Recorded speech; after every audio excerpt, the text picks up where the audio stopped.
Okay, so are you all ready to figure out how much this is all going to cost you? That's the most important part now, isn't it? So the way we figure out how much money to spend is we have to buy a system that's large enough to meet our energy demands. So that's what that previous chart that we filled out, that's what that does for you. So sizing the inverter, that's a super easy thing to do because all you have to do is go to the bottom right corner of that chart, and that's in that last column that totals up the number of watts that your house is going to be burning at any given instant, at the busiest time of day for you guys. So bottom right corner, you'll see a number there. And if your number is like 1800 watts, then that means you need a 2000 watt inverter. If it's 2300 watts, then you need a 2500 watt inverter. If it's, 2900 watts, then you need a 3000 watt inverter, and so on. Okay. So that's how you just determine the size of the inverter that you need. Now, the batteries, that's a little bit more complicated because you want to try not to allow your batteries to drop below 80% on a given day, okay? So what you need to do there is if you're on a 24 volt system, then you take column J, or if you're at a 48 volt system, then you use column K, and then you divide that number by 0.2 to give you the battery amp hour size, okay? And the solar is much trickier, but let me just show you how to do that that math. So we come to where is my spreadsheet here? Okay, there's my spreadsheet, and there's the calculator. All right, so down here, this is your watts. So you see that my house uses a maximum of 2408 watts. So we'll get by with a 2500 watt inverter. And again, we have a 2000 watt inverter. And we've been just fine. We've never tripped the switch. But in order to use the 2400 watts, everything has to be running at once. And the well pump just doesn't run very often. There's 900 watts right there. So if you take that 900 watt out of the equation, then you're down to 1500 watts that our house is probably going to be using at max. So our house really doesn't use as much energy, but at the same time, I would still stick with that number because that's just going to give you the best degree of safety. And the cost from going from like a 2000 watt inverter to a 2500 watt inverter, it isn't really that big. And it's definitely something, you just want to avoid the inconvenience of tripping the switch all the time. Now, let's assume, I think most of you guys are going to be on a 48 volt system, so we'll just go with that.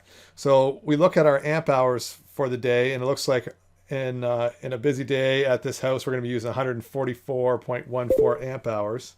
So what you want to do is go to your calculator, go 144, and you want to divide by 0.2 to give you 720 amp hours. Okay, so we want a battery bank that's at least 720 amp hours, because when we do that, when we have one of these super busy days, if it's not sunny at all, then we won't allow our batteries to drop below that 80% mark. Okay. All right, let's go back to the presentation. So, like I was saying, the solar, that's much trickier. And what I mean by that, oops, went too far. Sizing the solar, that is dependent on so many different factors, all right? It depends on where you live. Like we're up here in Canada, northeastern Canada, and we just have a very cloudy winter here. As I explained to you before, like out west in Canada, on the prairies, sure, it's a lot colder out there in the winter, but they get so much more sunlight than we do, okay? And their days, because they're even more north of us, they're going to get more sunlight, but their days are going to be shorter. So that's going to factor in. And so like Eastern Canada versus Western Canada versus the Southwestern United States, like if you're in California or Texas, Nevada, like you're getting so much sun there that you can get away with a much smaller solar panel system than we need up here, right? Because you're just going to be bringing in so much more sun on average per any given day. Okay.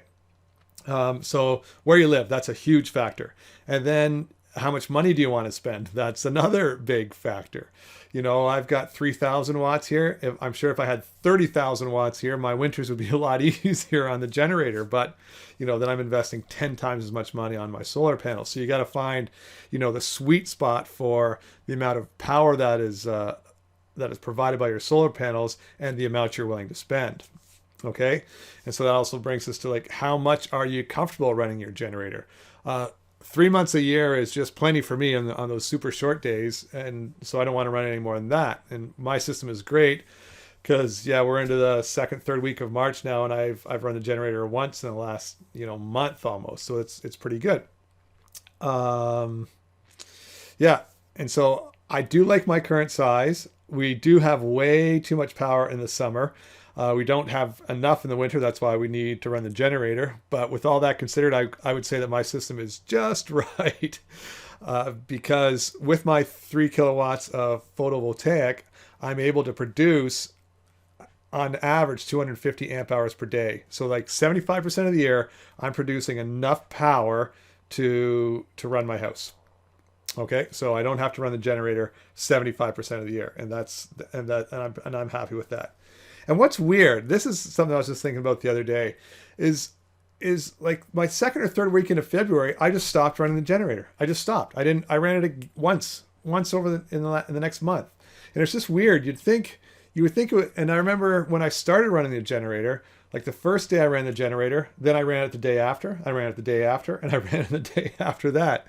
It's just like a switch is thrown where like this is generator season and this isn't. And there's real no shoulder seasons, which is really weird. You'd think nowadays I would be running my generator like once every 2 or 3 days. And, then it'd be like once every other day and, then, twice a week sort of thing. But no, it's weird how it works in that, you're running your generator every day and then you stop. and then you start running it again. It's kind of crazy. So just using my system, and this is my system works for where we are in, northeastern Canada sort of thing. So I've got 3 kilowatts of photovoltaic that's capable of producing that 250 amp hours a day I need to run my house. Okay, so 75% of the year, I don't need to run the generator. So I did some math, and that equals about 12 watts to produce 1 amp hour. Okay, so once you build your system, let's escape again. You build your system, and we'll get to the calculator.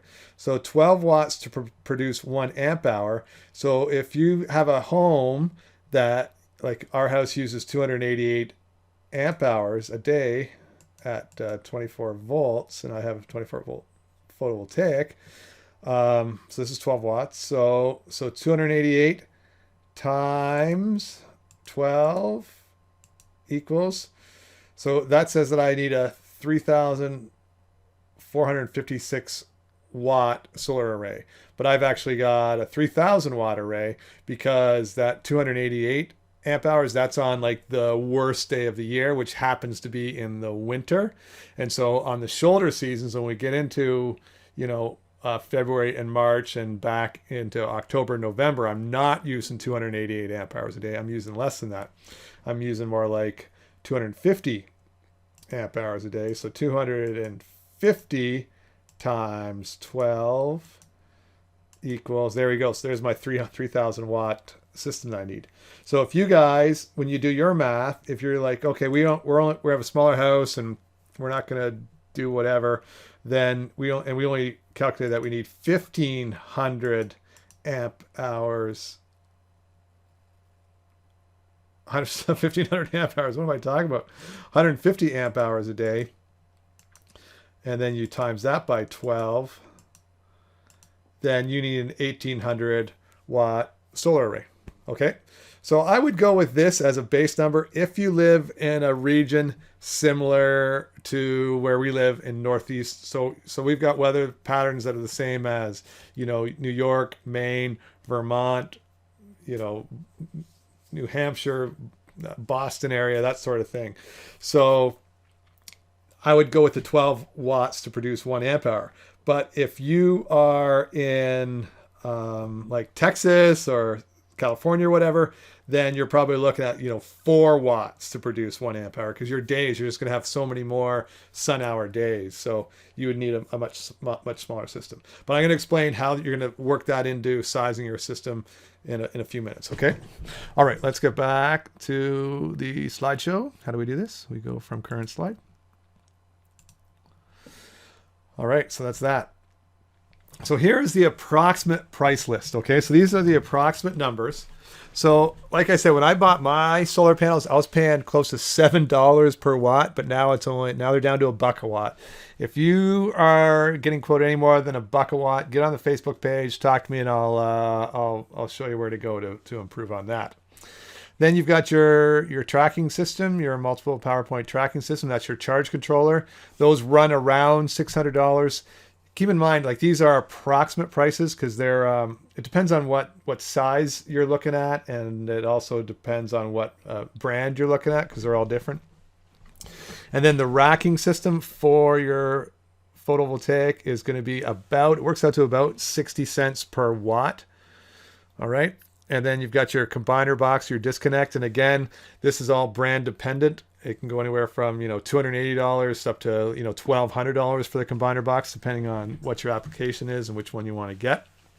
The batteries, that's the one thing that's come down just a little bit in price since I bought my batteries. But, I keep hearing all these things that Tesla's working on something that's supposed to make, going off grid so much easier. Tesla's supposed to be coming up with some crazy battery storage thing that could revolutionize the industry. So I'm really hoping that comes out before my batteries go kaputski on me.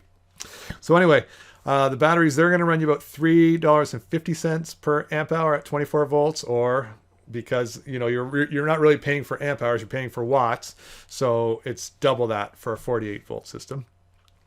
Your inverter is going to cost you around $1,800, and so the ones I was looking at it's $1,800 for a 2,500 watt inverter at 24 volts, or it's still the $1,800 for a 3,000 watt inverter at 48 volts. So there again, that's where you're going to be saving a little bit. You're not saving money with your inverter, but you're getting more power, right? You're getting 3,000 watts versus 2,500 watts if you go with the 48 volt system over the 24.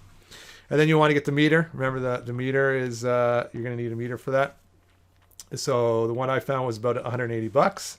And then you got to have a generator, right? So the generator is you can get a really, if money's an issue and you just have to get up and running right now, you can get a generator that works, and it'll last you for a short period of time for around $800. Or if you want to get a really hardcore, awesome, brand new diesel, then that's going to cost you closer to $6,000. And I'm going to show you the exact prices for the system that I would build right now. So let me show you the website that I used to source my prices. Okay. So here we go. I go there. Good. Hey, there's my website. We're going to go here. All right. So for the battery bank, so Wholesale Solar. I love Wholesale Solar. They seem to be a good bunch of folks over there. They've got awesome prices, and if you read, the About Us section, apparently everybody that works there, they also live off grid. So unlike the people that I was dealing with back in the day, who just sold the stuff and didn't live the stuff, these guys apparently live the stuff too. So they'll be a lot better in answering your questions. All right. So the batteries that I was looking at getting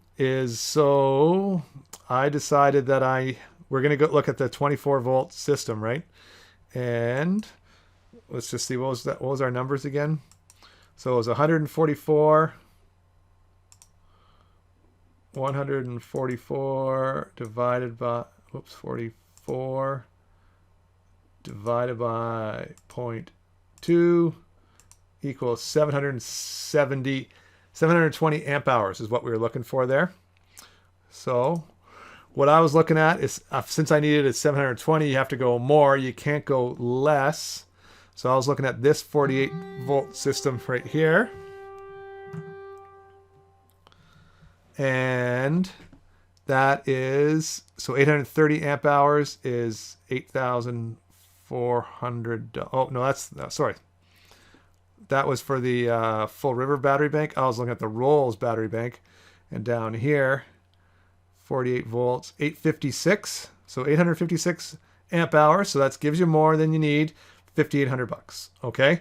Now, more is better. More is always better. We all know that. But more is better in the battery bank because you don't want to let your batteries drop below 80%. So let's imagine you get like a couple of days that aren't really dark, but they're not really sunny either. And you take out a couple hundred amp hours in the day and then you put 100 back. Okay. So now you're starting day 2 at like 90% charged.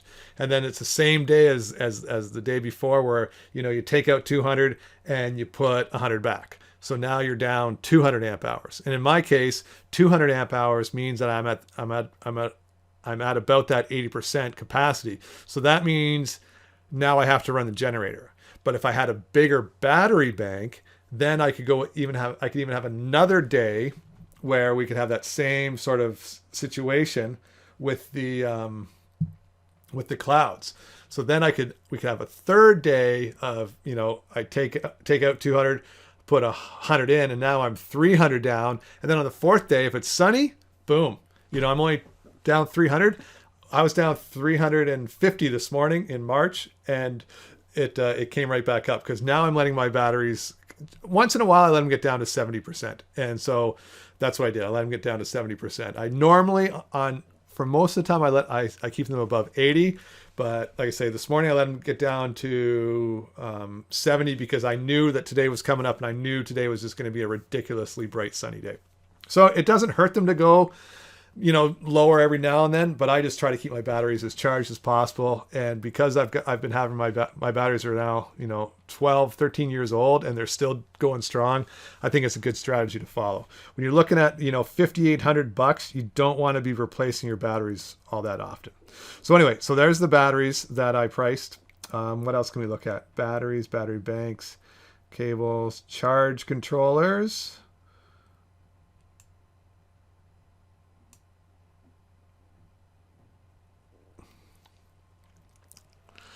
So with the charge controllers, my system is Outback, and again, these guys at wholesale, they seem to be really big with the, I think the Magnum brand or the Midnight Solar brand.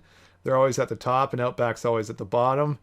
You know what? I've just had my Outback stuff for so long, and it's just worked so well for me that I don't get any money for this, but I strongly recommend the Outback products just because mine have lasted so long.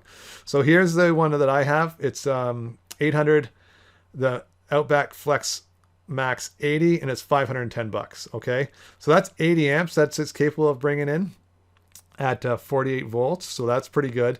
And now if you look, you can see that you can get the 60 Outback Flex 60 for $470. That's $40 difference. And 20 amps. 20 amps is a lot. So when you're building your array system, if you think you only need 60 amps of power to come in, still go with the 80 because it's only $40 more. And then down the road, if you want to add like 2 or 4 more panels, you can do that. But if you only have the Outback Flex Max 60 and you're completely maxed out there, if you want to add more panels, then you have to put in another big investment of, at least $470. So same thing here. I would spend the extra $40 and get the bigger one for sure. Okay.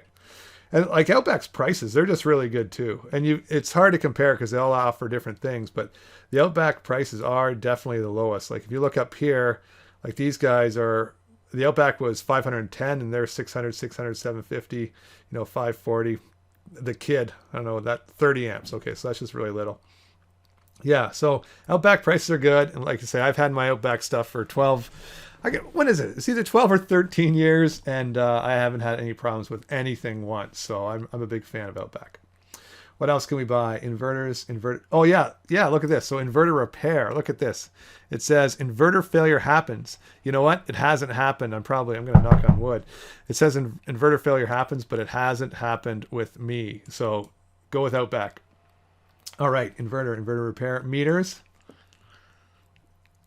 So here is the meter that I recommend. It's not the one I have. It's way better than the one I have. This one's awesome. And it's got a really neat little video to show you how it all works. That's why I know it's so much better than mine. This is an awesome meter, and it just does everything you need it to do. And it's $180. And then racking and mounts and solar panels. There you go. I think that pretty much covers all the stuff, the main stuff that you need. And we'll just look at solar panels really quick there. So you see here the price per watts, 91 cents a watt, 88 cents a watt, $1 per watt, $1.18 per watt, $1.15. And some of these, the prices are different because of the volume that you have to buy. Like sometimes you can just, yeah.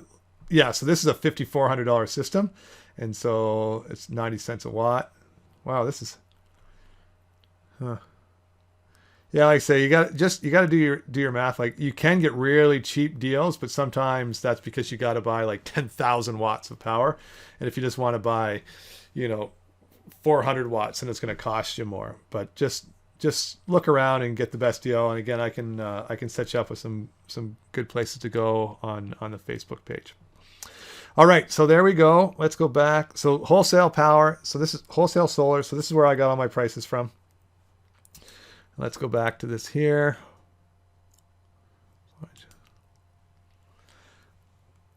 Oh, that's what I forgot to show you, was the generator.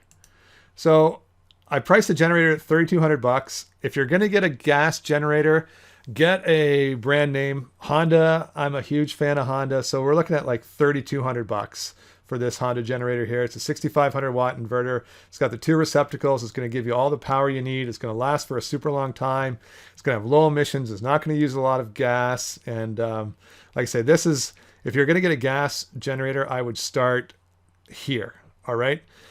Whatever you do, I was looking earlier. I should have saved the page. Let's see if, I bet I can find it really quick.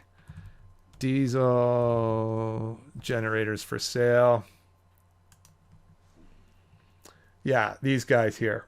Look at this, 7,000 watt. Oh, look at this one, 7,000 watt diesel generator. $1,800. You're like, oh, that's an awesome deal. Or maybe you're smarter than I used to be, because that was my first thing. Remember, I said that when I bought my generator, I went to the guy who makes them and stuff, and I went to buy a unit just like this one that he had advertised. And when I went down and I told him, what I needed it for, and that I was going to be running it every day through the winter, he's like, yeah, this is a good generator to have sitting for backup. If you're in a place where the power goes out for a day or two here or there, this is a great generator to have just on standby that you're going to run a few times a year. Okay, it's not something that you want to rely on day after day after day. Okay, because that's not what they're built for. They're just built for emergency use. So when you see like a diesel generator, 7,000 watts, you're like, wow, I thought that'd be like $5,000 or $6,000, and it's only $1,800. There's a reason it's only $800. The cylinders in this thing are made out of plastic, and so it's going to break down. You're not going to be able to get parts for it. You're not going to be able to fix it. So you're going to do the same thing that I did, is you're going to buy some crappy cheap generators in the beginning, and then you're going to spend $1,800 and you're going to throw that away in like 3 or 4 months, and then you're going to have to go out and buy something better. So just like I say, don't do what I did. And get the, start. If you're going to get a gas generator, start with a decent Honda right from the beginning. Then you don't have to worry.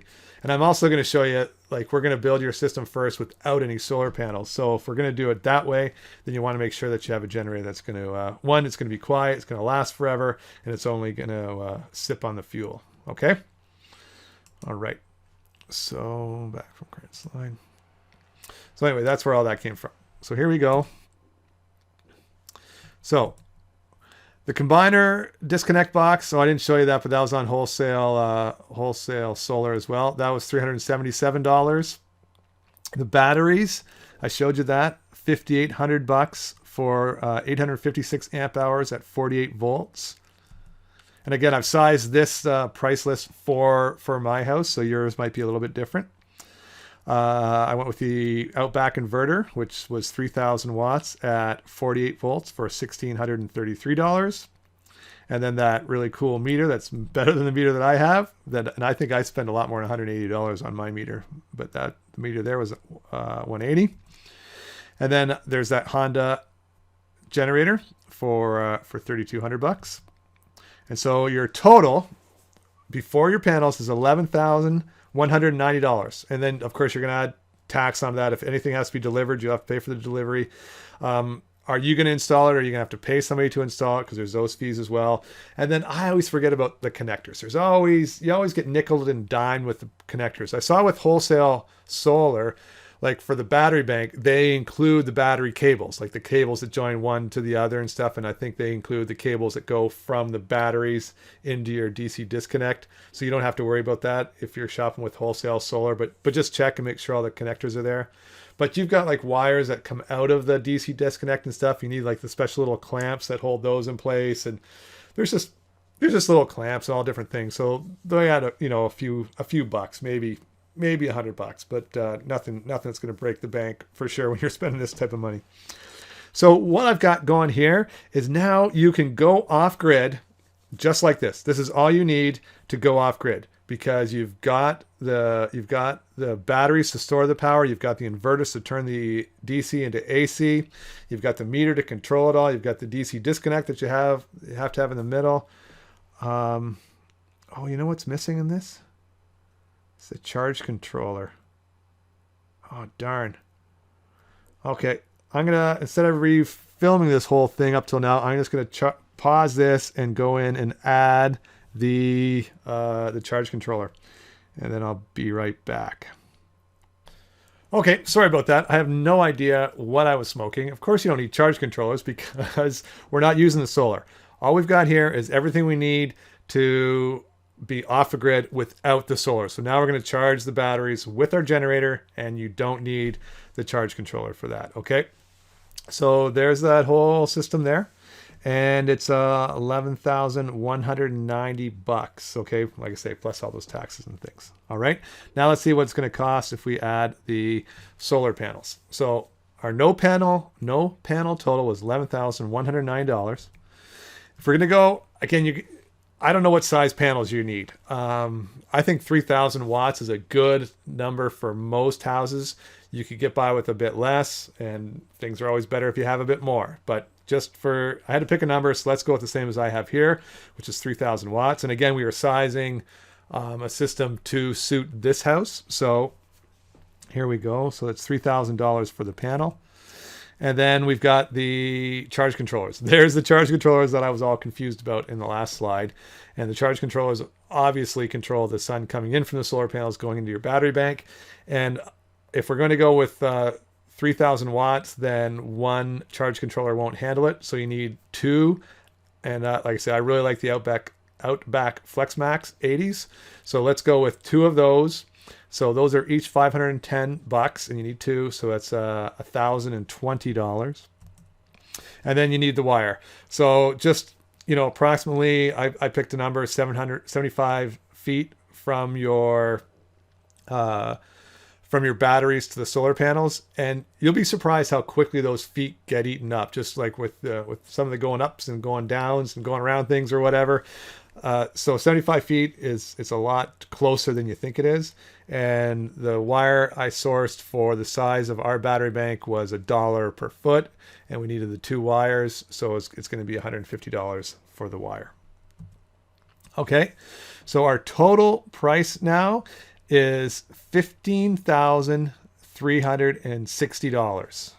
All right, and so that's the total price for everything all in, and that is like, oh, it's so sad to say, but that's like, well, you know what? I'm saying it's $25,000 less than I paid, but most of my mistakes for living off grid weren't necessarily directly related to my system. The one big mistake I did make was purchasing that $10,000 wind turbine that ultimately didn't work here because we didn't have the wind to support it. So that was one thing. And then like I say, then I lost a lot of money with the well pump and with the hot water heaters and that sort of thing. So there's different losses there. But if you follow this price sheet and you do what you needed to do to calculate calculate all the energy consumption in your home, then you're going to do everything perfectly, bang on, right the first time, and you're not going to lose any money at all. Okay, so the only other place where you might want to spend some money is in racking.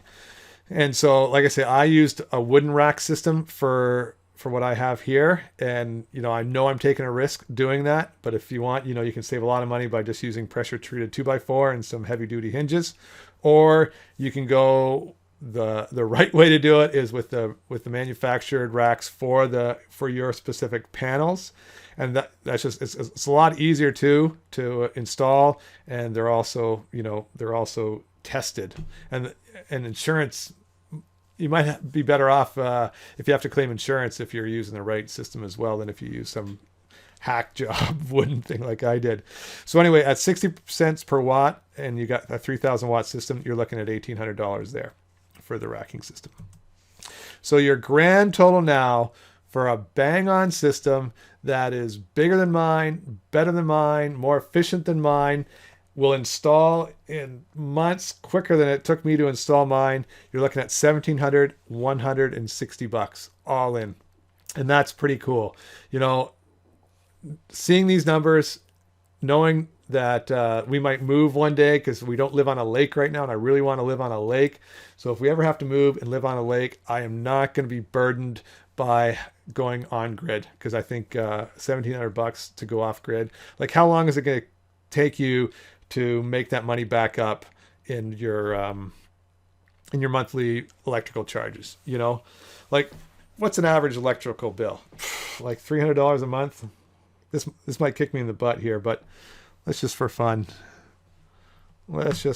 see what happens. So $300 a month for electricity, and I don't even know where I'm getting that number from. I think one of my buddies said he was paying somewhere around that. $300 a month times 12 months equals 3,600. So let's say 1,700 divided by 3,600. 17,000 divided by 3,600. 17,000 divided by 3,600 equals less than 5 years. Less than 5 years, you got this paid for, and then it's just free electricity from then on. Anyways, that's why I looked at it. So I hope all these numbers made sense to you, and we'll talk about others. Oh, now we're going to talk about how to conserve power. Yeah, that's what's coming up next. So we're going to talk about how you can conserve power in a number of different ways. All right. I'll talk to you later.